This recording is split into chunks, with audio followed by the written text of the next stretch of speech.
Programa Integral de Formación Profesional en Abastecimiento. Seminario de Principios de Contratación para no abogados.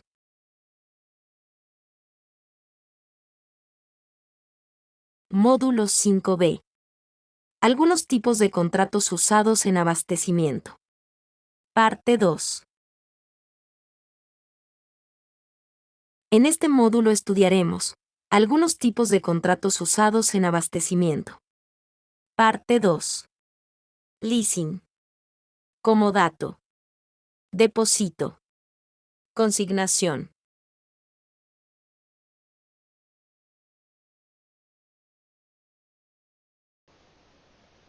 En el contrato de leasing tenemos la combinación de los dos contratos anteriormente vistos, venta y arrendamiento, porque en realidad tiene los elementos de ambos, pero características muy particulares que lo diferencian de cada uno. ¿Cuál es el objetivo? En primer lugar, permitir a quien necesita un bien usarlo y gozarlo durante algún tiempo, a cambio de pago de una cuota. Durante ese tiempo, quien usa el bien puede hacer dos cosas. Primero, probarlo y pensar si de verdad lo quiere adquirir después, y si lo quiere comprar, tras el pago de la última cuota, el bien es suyo. Pero también puede usarlo durante su vida útil, y en lugar de pagar la última cuota, puede desistir de la compra y pedir otro equipo mejor o más moderno y volver a pagar nuevamente cuotas de arrendamiento mensual, pues durante la vida útil, y así sucesivamente. Esta figura de leasing permite rotar los bienes y actualizarlos cada cierto tiempo, sin tener necesariamente que comprarlos y después quedarse con esos equipos viejos o dañados, guardados, pues haciendo estorbo y pues claramente teniéndose que inventariar año a año sin que realmente reporten alguna utilidad. ¿Cuál es la diferencia? Mientras en el arriendo se paga una cuota a cambio del uso y el goce, y pues por supuesto en el arrendamiento jamás se vuelve dueño quien en algún momento dado pague la cuota. En el leasing sí hay la posibilidad al final de que el arrendatario se vuelva dueño. Se acuerda una última cuota y con este pago simplemente se traspasa el derecho de propiedad. Y por el otro lado, en la compraventa, cuando tú realizas un contrato de este tipo, pagas el valor total a cambio de la propiedad del bien inmediatamente. En cambio, en el leasing, tú inicialmente pagas una cuota mensual por el derecho al uso y solo al final, en la última cuota, decides si efectivamente quieres adquirir el nuevo bien o si realmente prefieres pedir que se cambie por uno más nuevo, uno más moderno y no hacerte dueño en ningún momento del mismo. Ahora bien, ¿cuáles son los elementos esenciales del contrato de leasing? Tenemos las partes, la cosa, el canon de arrendamiento, la renta o la cuota, según el país, varía un poco el término, y la opción de compra. ¿Qué es la opción de compra? No es más que la cuota final que se paga o no se paga según se elija ser propietario al final de la cosa o no serlo.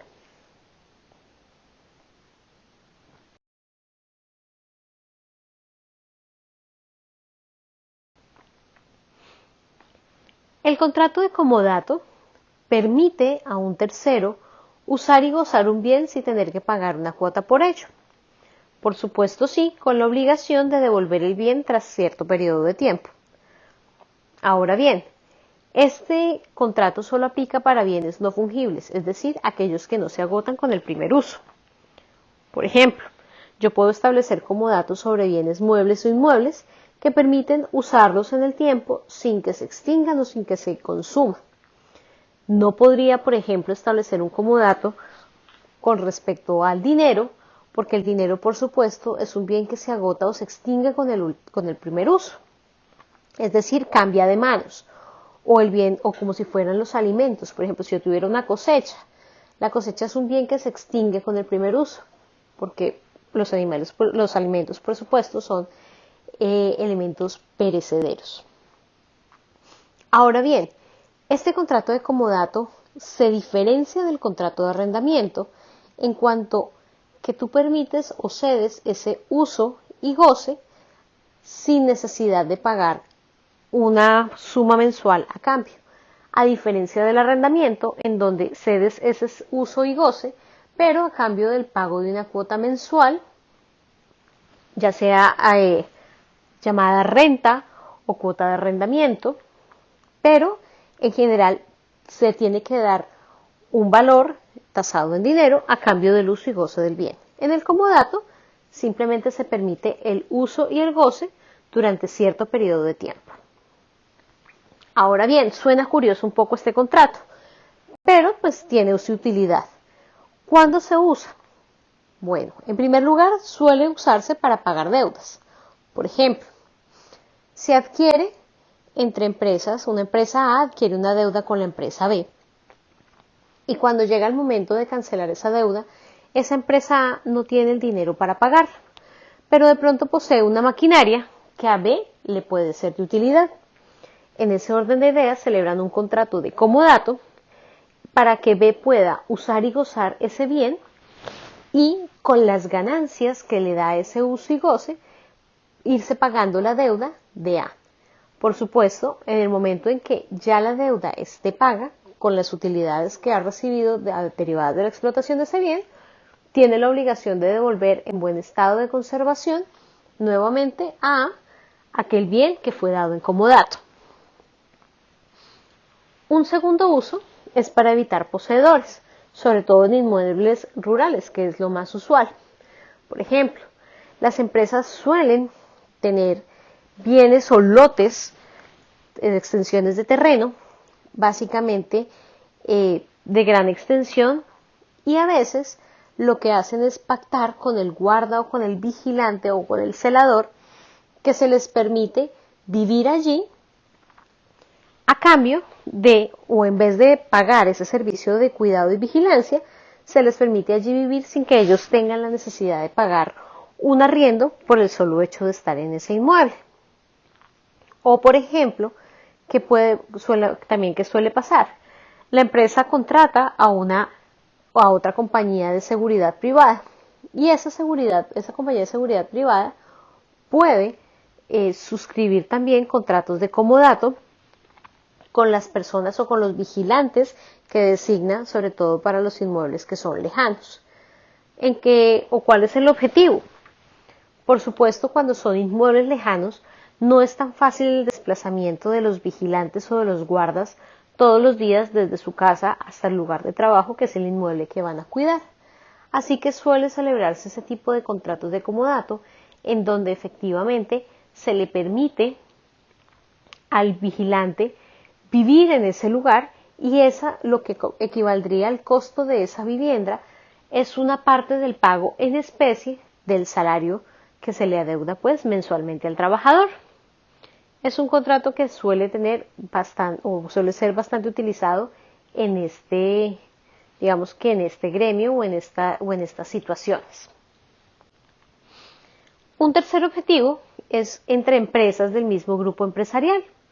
Por ejemplo, una empresa filial puede usar y gozar un inmueble de la casa matriz o puede usar y gozar un bien de otra filial o viceversa. Una matriz puede usar y gozar algún inmueble o alguna maquinaria de alguna de sus filiales y básicamente cuando se celebra ese contrato de comodato, ese uso no genera ingresos adicionales para la empresa propietaria y por tanto al no generar ingresos, pues no se ve incrementado el pago de impuestos. Entonces, también es un contrato que se usa sobre todo en contratos que se celebran entre las mismas empresas de un mismo grupo. ¿Cuáles son los elementos esenciales de este contrato de comodato? Por una parte, las partes, por supuesto, el bien que va a ser dado en comodato y el tiempo.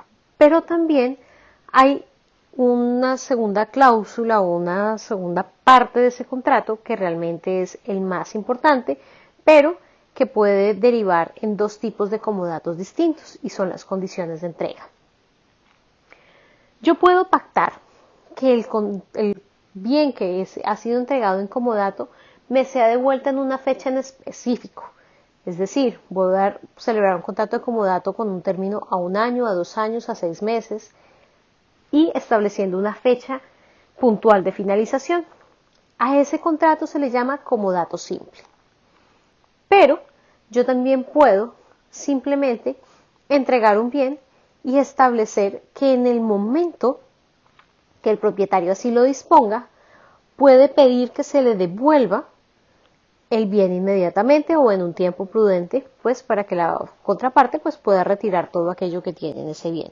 Pero básicamente ese contrato no está sometido a un plazo o a una fecha como tal de entrega, sino en cualquier momento le pueden pedir el inmueble o el mueble que esté siendo entregado en comodato, y quien lo posee tiene la obligación de entregarlo. A ese comodato se le llama comodato precario.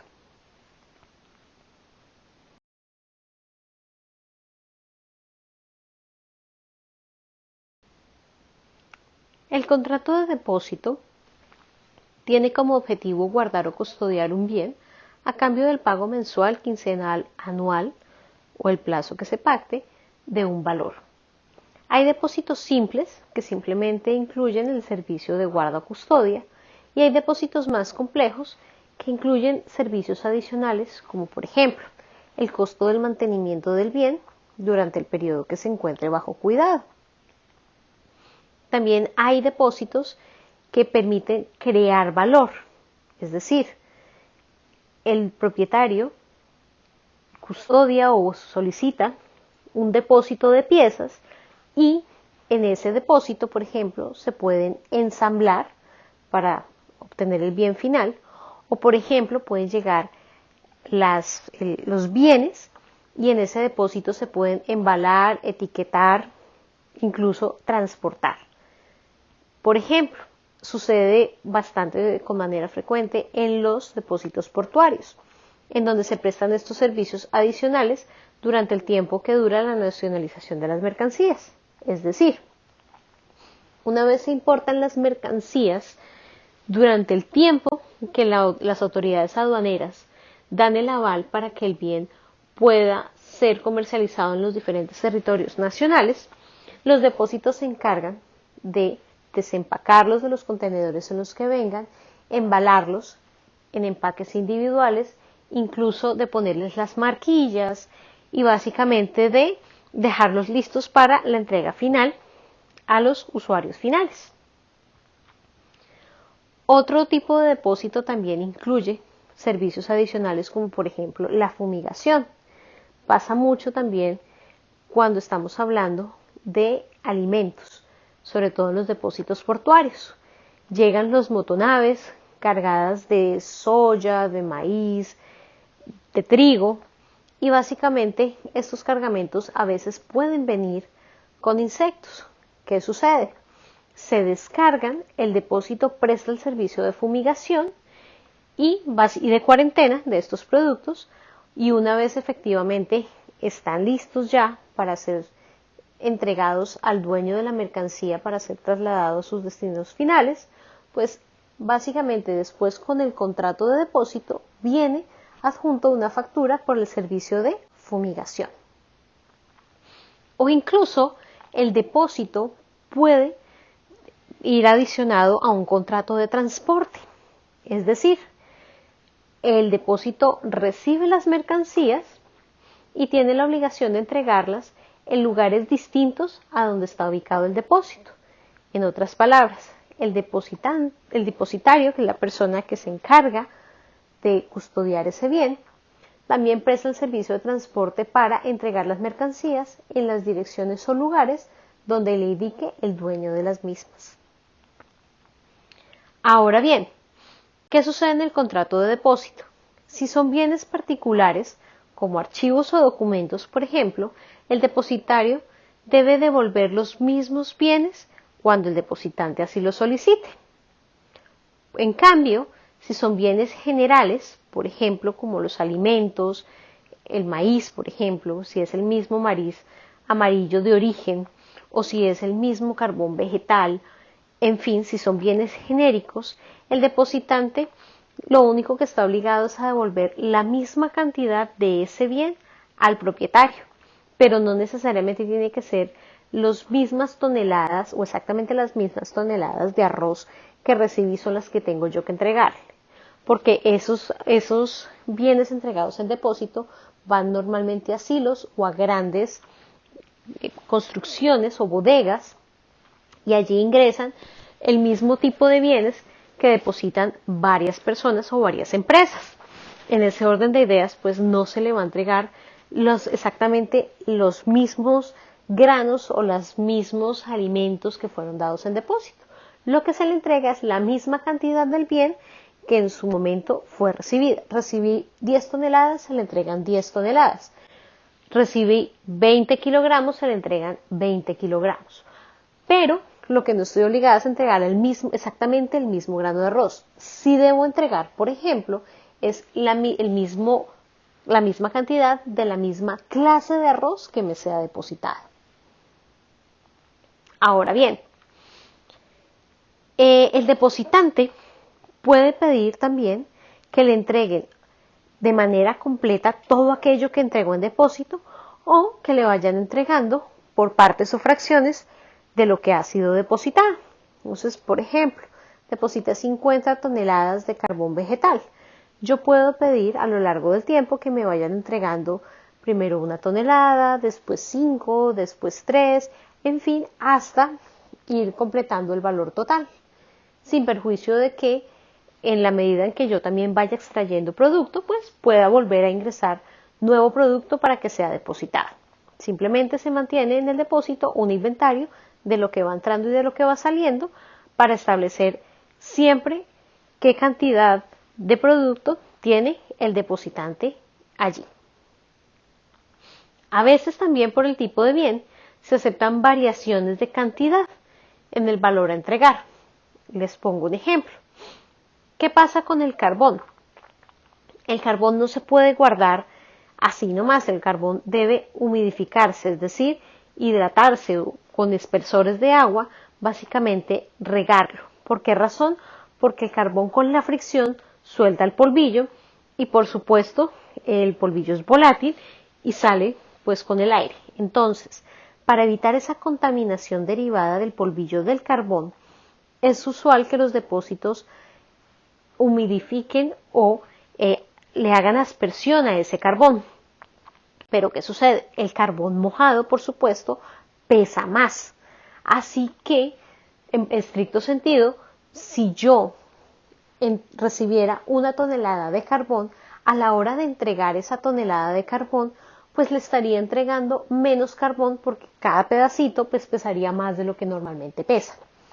En ese orden de ideas, en los depósitos y con los clientes ya se establece más o menos la variación del precio y del valor que puede tener ese bien, debido pues a los procesos que se le deben realizar por la manutención o guarda o custodia de esos bienes. Entonces, en el caso del carbón, se pone un más y un menos del peso, una variación permitida del peso. ¿Para qué?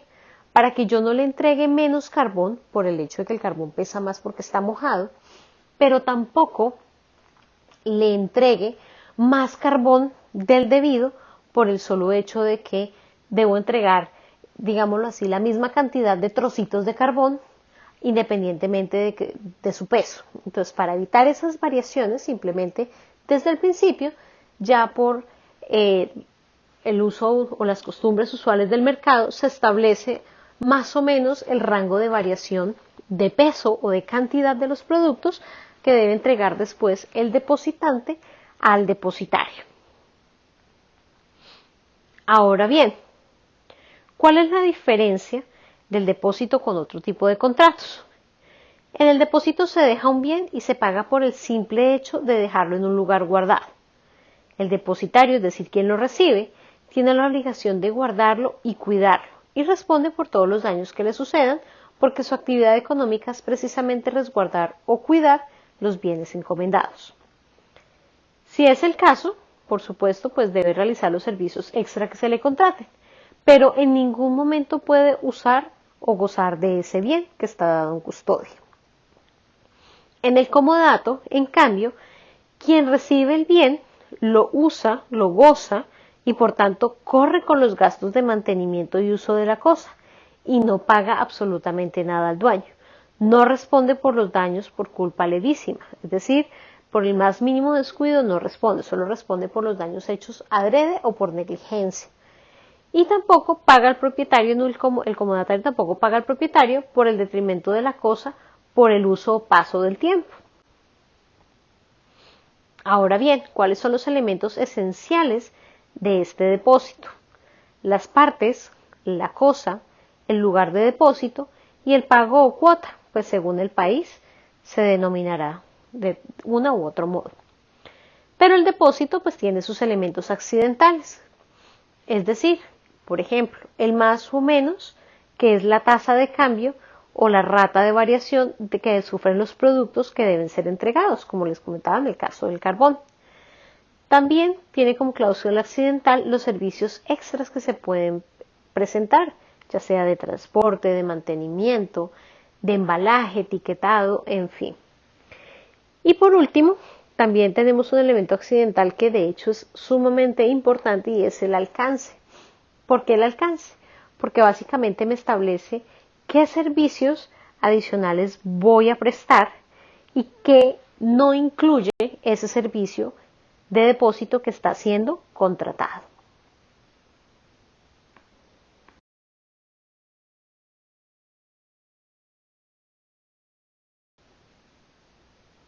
El contrato de consignación tiene como objetivo permitir a un tercero fabricar y vender sus productos sin incurrir en gastos de distribución y comercialización, pues los vende a través de terceros. Es decir, el fabricante aprovecha que hay terceros que tienen por negocio desde las grandes superficies y cadenas de mercados hasta las pequeñas tiendas, y lo que hace es llevar sus productos a estos terceros que tienen superficies y tiendas y los deja allí a cambio de un valor. Por su parte, la gran superficie puede cobrar un porcentaje sobre el precio de venta de cada producto vendido, es decir, una comisión o un porcentaje sobre el valor que se queda a cambio de, por supuesto, comercializar y distribuir sus productos. O también la gran superficie o la tienda tiene la opción de vender el producto por encima del precio que efectivamente le da el fabricante de ese producto y simplemente se gana la diferencia. Además, en algunos casos, sobre todo en las grandes superficies, estas cobran por la ubicación del producto en las góndolas. Me explico.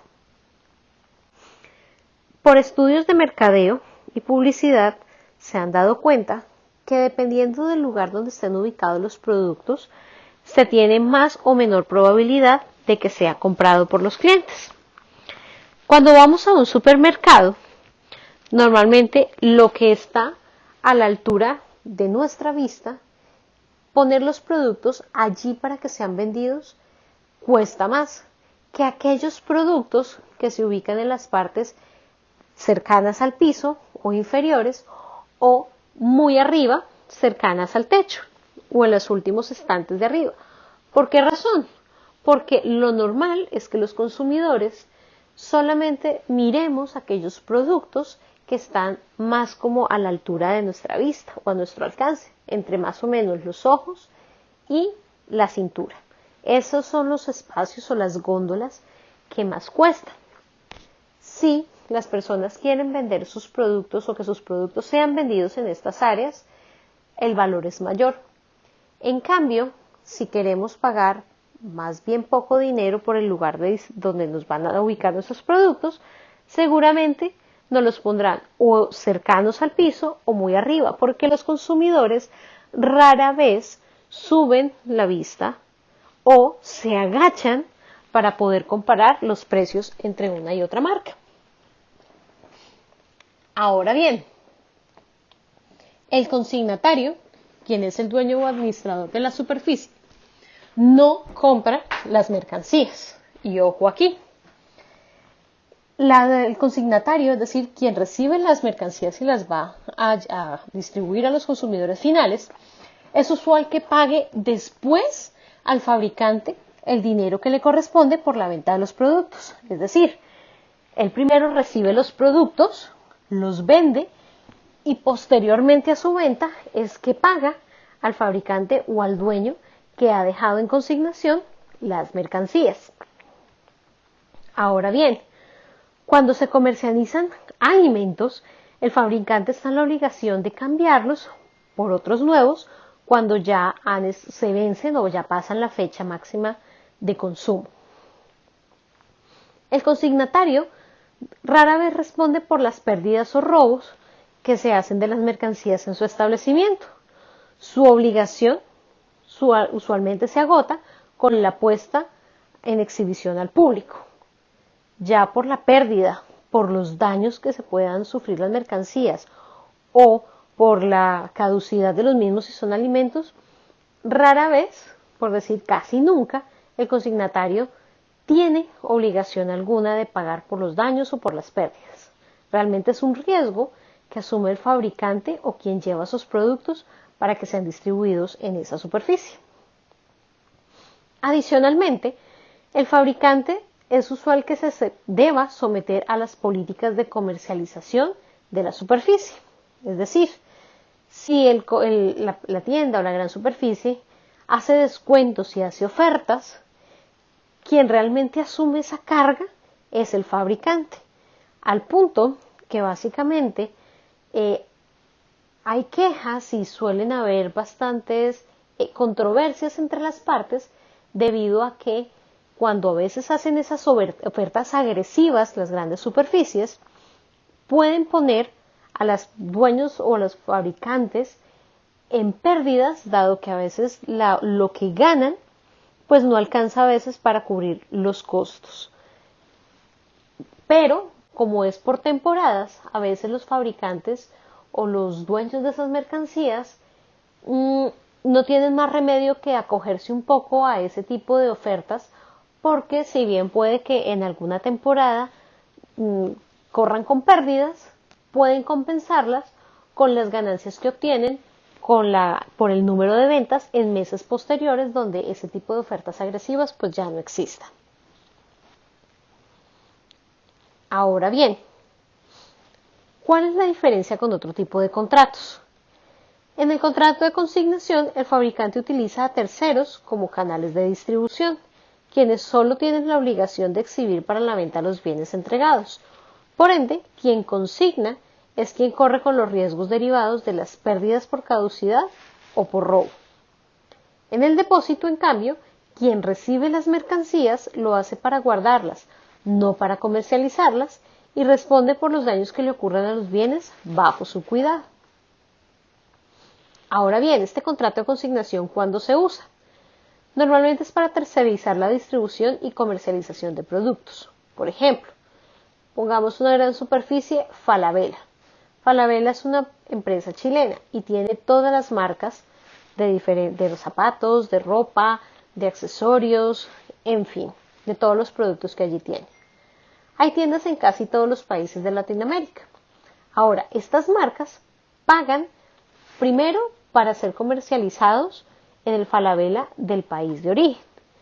Y adicionalmente, si quieren que Falabella distribuya sus productos en otros países donde tenga grandes superficies, pues el costo será proporcional no solamente a qué países quiero yo distribuir, sino también a la cantidad. Es decir, no será lo mismo comercializar en aquellos productos, en aquellos países donde Falabella tenga mayores ventas que en aquellos países en donde sus ventas son menores. O también, por ejemplo, si yo quiero distribuirlo en todas las tiendas Falabella, pues el valor del contrato será mucho mayor. Así solamente contrato a Falabella para que distribuya mis productos en mi país de origen. ¿Cuáles son los elementos esenciales de la consignación? Tenemos por un lado las partes, los bienes en consignación y la forma de pago, que es usualmente posterior a la venta. Sin embargo, pues también hay requisitos accidentales, como el lugar de ubicación, es decir, en dónde quiero que esa superficie me distribuya los productos. Y pues como les decía, también puede incluirse descripciones tan puntuales como la ubicación en donde van a estar exhibidos los productos para la venta. Adicionalmente, tenemos también como elementos accidentales las políticas de mercadeo, es decir, si hasta qué punto el consignatario, es decir, el dueño de las mercancías, asume los riesgos o los costos derivados de las políticas de ofertas y promociones que puede hacer esa superficie.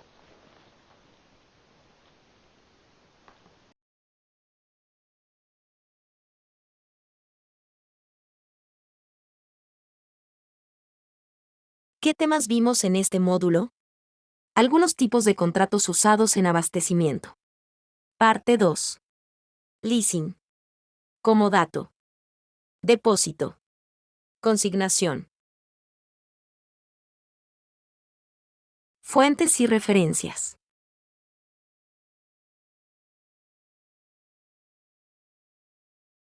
Gracias por tu atención.